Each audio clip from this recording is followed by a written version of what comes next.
Hey, what's up, everybody? Video 44 coming at you with another video. All right, so listening to Trevor Lane discussing a few things in regards to the Laker options. Of course, we're well on our way to playing the Denver Nuggets at 6:30 here in LA. Roster still the same as it was, and of course, we're looking for solutions to our issue. Uh, the thing that I've been hearing that kind of made my ears perk up was the possibility of what the Lakers could do with Anthony Davis in regards to trading him to Chicago for Nikola Vucevic expiring contract. Now, Vucevic for AD is a terrible trade. You got to do more to make that trade make sense, of course. But I think the crux of it all is understanding that with you couple Vucevic's contract, which is I don't know what it is, but it's substantial for a star player expiring, and you couple that with Russ's contract coming off the books, that's a heck of a lot of money you're freeing up. Way more than a reasonable amount of money to get a crap load of talent in a free agency pool that's above average for next summer. So when you talk about LeBron's last hurrah, and you talk about um, possibly rebuilding, if not doing a LeBron last hurrah, trading him in the summertime, and then just revamping everything with that cap space, that's an option. But here's my thing: I don't know if if going the free agency route is going to net us a better core than what we have right now. Because the core isn't necessarily the biggest issue. The issue is the fact that we don't have the flexibility to build properly around the core. And flexibility ain't just space. You got to have assets too. You got to have lottery picks and second round picks. And though you can become creative with that much space, to where you can take on maybe a couple bad contracts and demand that picks be attached to them, which is something that I think the Lakers could do. But then in the short term, you'll have another team like this because of it, to where you're not going to be that good. And those picks could be good, could not be good, depending on the other team's situation. So you're still just sitting there, kind of wasting away, waiting on other teams' fate. Or you can get yourself something in the meantime, like a bunch of kids to run around um, who have some upside and who can kind of net you something over the next several years as they develop by trading these players for picks instead of just opportunities at big space. Because what opportunities at big space are going to do is entice us to do the same thing that we did here, which is build another super team that has no real foundation with picks and players around it. So you'll be supplementing your bench with a bunch of guys that are trying to find their way uh, in the find their way in the league after kind of playing their whole careers, or lesser players like we're seeing on our team right now, with another core of guys who hopefully can stay healthy and keep us together. That's what cap space will do if we do something like that. Um, it just backs us into a situation where that's all we can really do. And if you look around, the teams that are doing it are not very good. The teams that did that suck. The teams that traded to get those teams plunder are the teams that are rolling right now. So you want to be one of them, not the teams that did the dumb short term, let's be superstars with three players and that's it. That's that's how you lose in today's league. So um, at this point, I'm looking at that and I'm saying, okay, we need to trade AD for picks. We need to trade AD for picks, and if we're going to move on from AD, then it only makes sense to move on from Braun in summertime, trade him for picks too, and then reset everything and do it the right way. Get us a fleet of picks just like Utah did, um, and suck for a year or two while you're waiting on that stuff to happen again. We've done this before. It takes about 6 years to get everything in place. We know that. But I'm telling you right now, that 6 years is going to either start now, it's going to start next year, it's going to start the year after that, the year after that. But you're going to have to start that rebuild. You got to start that. So the sooner we start, the sooner it gets, underway, and we could be over with it. But until we start that process, kicking the can down the road with this nonsense, it's just a waste of time. We don't have to do it. Most importantly, the sooner we move on from these pieces, the more we'll be able to get for them, because they're losing value by the second for a multitude of reasons, including father time and the fact that they just have to do too much on this team, which will likely leave them at risk for more injuries, which ultimately decreases their value dramatically. That's why the urgency to move is now, because what they're going to do is go out there and run around tonight against a Denver Nugget team that they know damn well they shouldn't even be on the same floor with. So because of it, they're going to have to do superhuman stuff just to compete. It's just like Even one game. And all it takes is one game for something horrible to happen, where a guy goes down for a season-ending injury. And that's my thing. Is like, that's why the urgency is imminent. That's why the clock is so important. Because it's like, when you're sitting around mulling over decisions like this, and you allow yourself the risk of certain things taking place, every time you risk it, it's an either-or type of thing. Just like I was saying in the previous video. So it's like, that's why I've lost faith in the organization over the last week and a half, because I understand that. And I try to preach that to you guys, and try to get the organization, hopefully if anybody's watching me from the other side of this thing, to kind of see what I'm looking at and understand how quickly things need to happen in order for people to remain in belief of you, having faith in you. So, if you go back and look at that video I made about Rob Pelinka and all that, a lot has changed, man.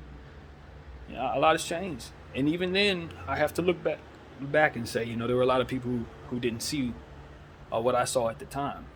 And just because I saw the angles that I saw, I was still a little blind, because at the end of the day, I was giving him a B+ for the players that we had here. And these players are more like a F- when you consider what's happened over the last 5 games. So that's what's changed. It's just like, all right, it was about how those players looked and what he did with the $50 that we had, so to speak. And I thought he had done a good job with those $50. When you look at how this team's put together, and then you look at how we're handling it, it's just a lot of bad, and a lot of feet dragging, and a lot of people acting like everything's fine, the house is burning, all that. It's not going to help the Lakers get out of this hole. I know a lot of people believe the Lakers should just do nothing, and I've mulled over that. I see that angle as a big positive in regards to not trading Russell Westbrook at all, and just seeing what happens if we can just hold on to what it is we do have. Because once we start mortgaging more of our stuff, we're just doubling down on something that we really don't believe in anymore. So that's what it comes down to. It's like, why am I putting picks into this? Why am I pouring into this timeline when I see how this thing is going? It's just ain't nothing to invest in. It's nothing to invest in at all. So I see those who see that and go and just say don't do nothing. But the problem is, you start looking at the situation I just said. Now you're just trotting LeBron James and Anthony Davis every night out there to be on a team that ain't good. And while that could be simply something you'd be like, I don't care, that's their problem. No, that's your problem. Because if they go down, you can't trade them for nothing. And with the situation we have, given that we don't have any assets but those 2 picks, and we have a Russell Westbrook who, at any given moment you may want to trade him, you at least want the option to trade him. Those 2 picks are going to be required to do that. No one's going to take him off your hands at all this season without adding those picks to it, because they know that's been the price tag on it all season. So, it's a little tricky, because now with the Kyrie Irving anti-Semitism narrative that's going around right now, he's toxic for a lot of people who are not ready to draw any type of conclusion as to what is being said about him needing to be questioned in any way. We're just not there with the social conversation. So if that, is the case, Jeannie doesn't want to spearhead that conversation. So she's probably not going to want to bring in Kyrie Irving.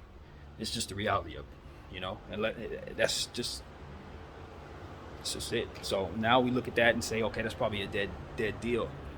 Even though everything's pointing toward him wanting to come to the Lakers, now I just see an obstacle that in place for Jeannie to gracefully say, okay, come on in. That's gonna make it so that some people who she probably is very friendly with are gonna be like, nah, we're not rolling. And that's the problem with this, So it is what it is. That's where we are, and we have to adjust accordingly. All the more reason why the Lakers need to recalibrate everything we're doing, because if Kyrie Irving is a no-go, then what trade would otherwise be made that can make this worth it? I didn't see one. I never did see one. In fact, what I saw was a trade with Chicago that would bring us Vucevic and DeMar DeRozan if they would be so inclined to take the 2 picks and Russell Westbrook. But that doesn't make any sense at all when you consider what our timeline would now be, given the fact that, we had no solution for this situation without giving up picks. And ultimately, that Chicago situation ain't going to be no good, because Vucevic is coming off the books, and he's not necessarily a part of what we want to do.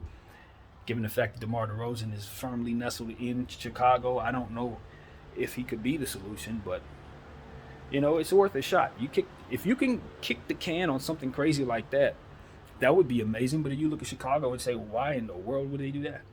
You know what I mean? It's one of those situations where it's like, okay, that works on my side, but there's a whole other person on the other side who has to actually agree to that crap, and they would be silly for doing that.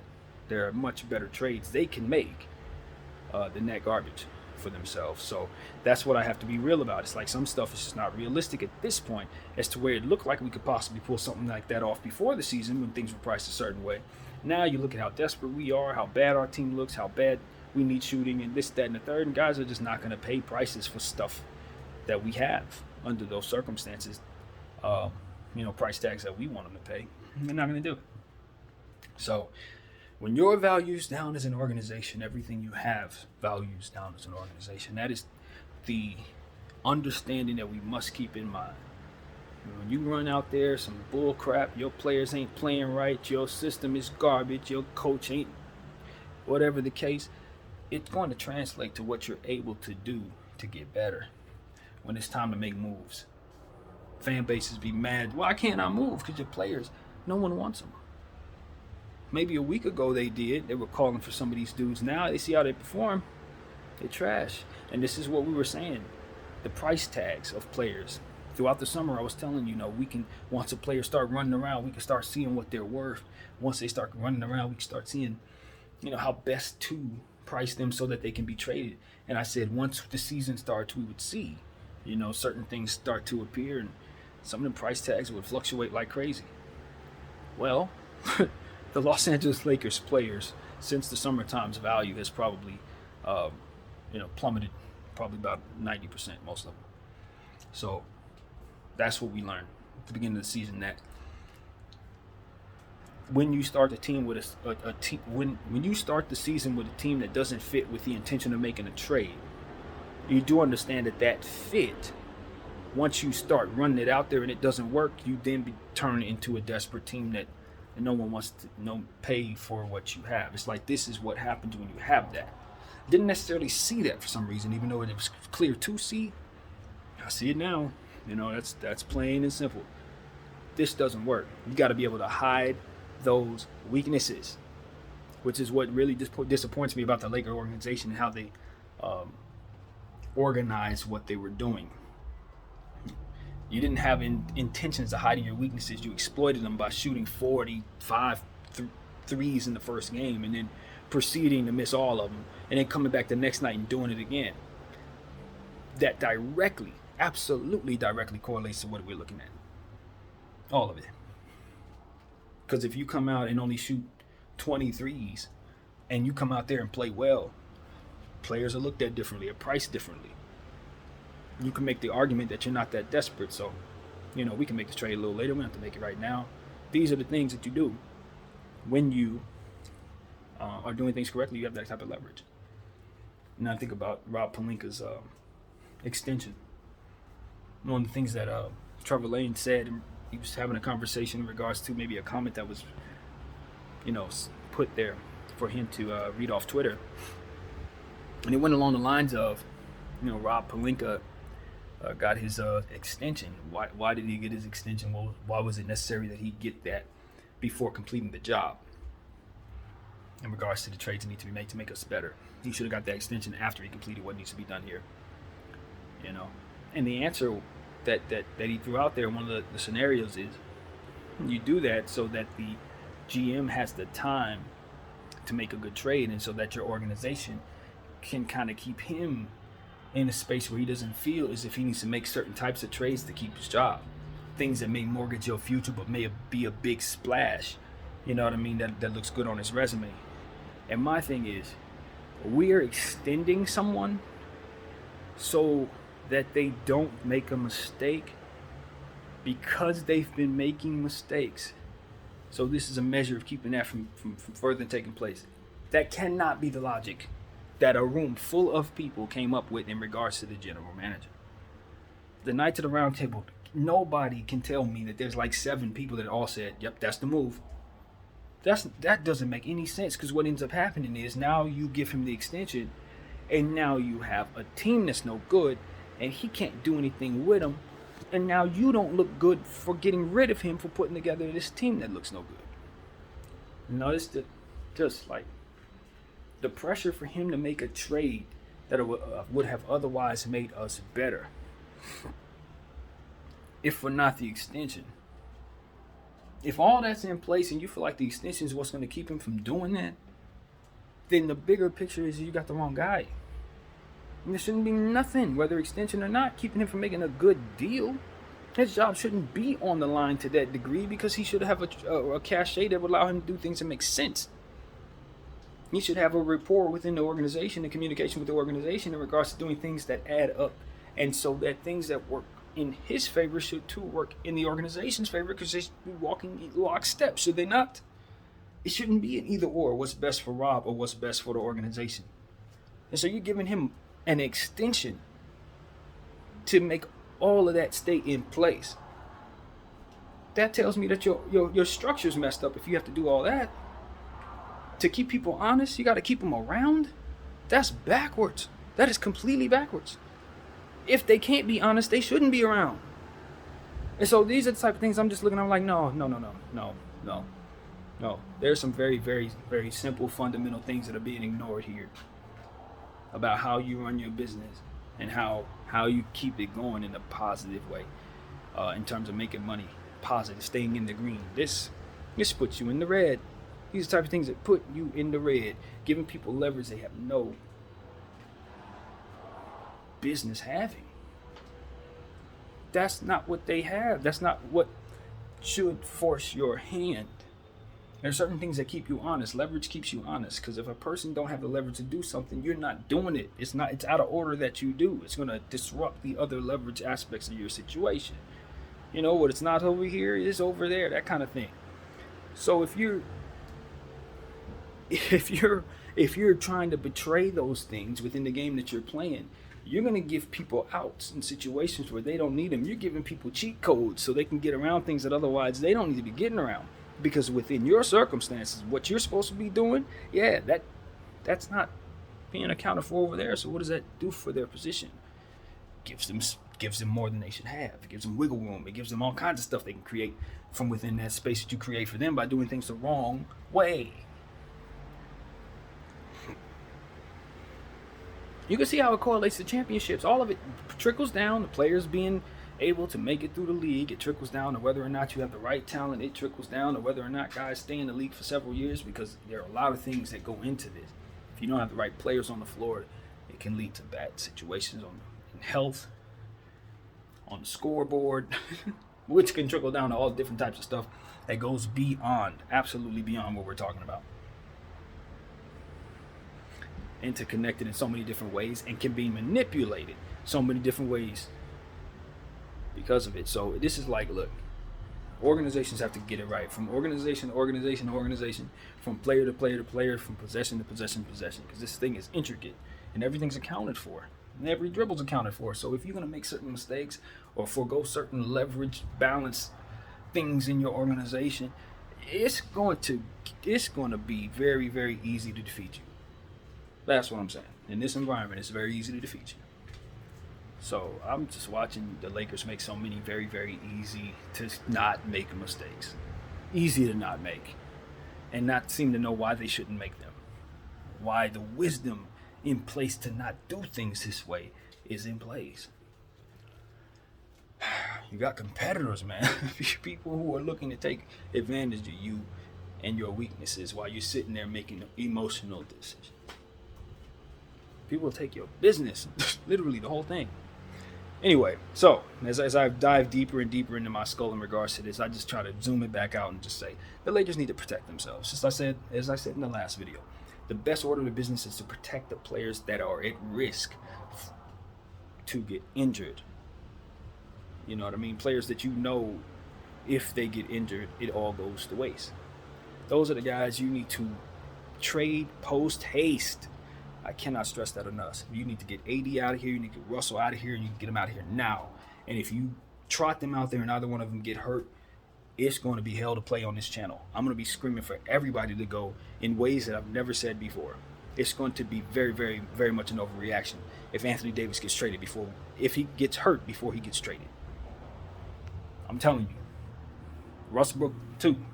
But at least Westbrook, we know he's more than likely not to get hurt, not naturally. He's one of the most durable superstars the game has ever seen. So if anybody I trust that I can say, you know what, I'm expecting him to be able to play more nights, regardless of what happens, it's Russell Westbrook. That's the irony of all of this. He's the most sturdy body of the three contracts, which is why this is trash, and we need to blow it up. This is exactly why this is trash. We can't move Bron. He made sure of that. So we got to move AD, and we got to do it now. Get the best trade for him in regards to picks. Cap space is wonderful, but if you can't turn that into picks, and you turn it into bad contracts and okay picks, that's trash. Get out of here. You're bad for that too. Get us back picks. Get us back picks, man. You know what I'm saying? This roster this year, I don't know what to say. We're just going to be watching bad product every night if they're doing what they're supposed to do. Because if they invest in this thing, they're idiots. This is not to be invested in. I've said it once and I'll say it a third time. This team is not to be invested in. The roster is not to be invested in. The future of the franchise is most definitely priority. And like I said, Bron signed his extension. He made sure he was locked in. Like, yo, I know what's in their best interest. And I'm going to make sure I do what's in mine before they figure out what's in theirs. That's what happened to you, Lakers. You ran circles around you. Yeah, signed Robert Pelinka's extension. He over there popping bottles knowing he ain't did a good job. I mean, this is a mess, Genie. It's a mess. And so I just like, look, you won a championship in 2020 with these folks, but if you can't see the wisdom in getting all of them away from you, I don't know what to tell you. I don't know what to tell you. Your team is the worst in the league, and it's only going to get worse. And that 0-for-11 thing, I don't know that we'll actually get there, but I don't favor us to win any of these games. I think if we do get a game, it'll be a lucky one. Or maybe Bron will just go crazy or something. It's our best bet. But as far as us having any consistency out of this team,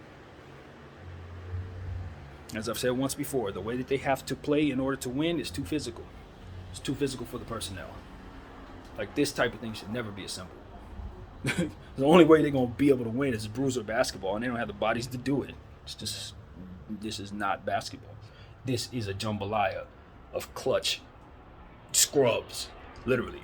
The worst Clutch had to offer. They threw at their best player. They threw at their best mans. I'm like, bro, who is sabotaging you, homie? You put all the worst players from your organization on your team and say, go out there and run, bro. Are you kidding me? And you said, yeah, let's go. You didn't see that? Come on, man. I don't know if I'm the only person going to word it that way. I guess it's because I don't have any skin in the game and nobody writing me a check for nothing. I'm just looking at people like, y'all just doing stuff, man. And it ain't no good. And I don't know who see what, but I see a lot, and it ain't no good. People need to start asking questions. People trusting the wrong people. So, that's what I had to say, man. I know it looks terrible if Genie fires Rob, but I promise you, it's probably the wisest thing to do. Because the guy that's made these mistakes should not be the one undoing the mistakes. No. I've said that once and I'll say it again. I don't care what it looks like. You just got to make your next move your best move. And in my mind, when everything's going to crap, I got to get the people who made it go to crap out before I start cleaning up.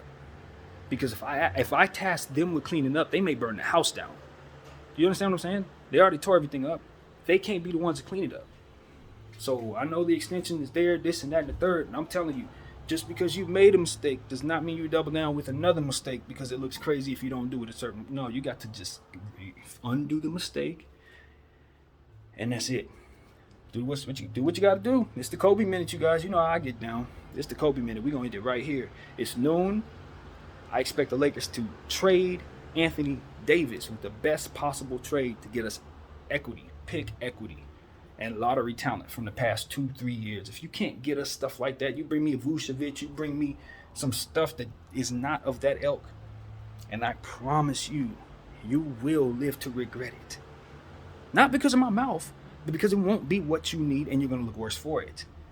Simple as that. My name is BDL44. I thank you all for watching.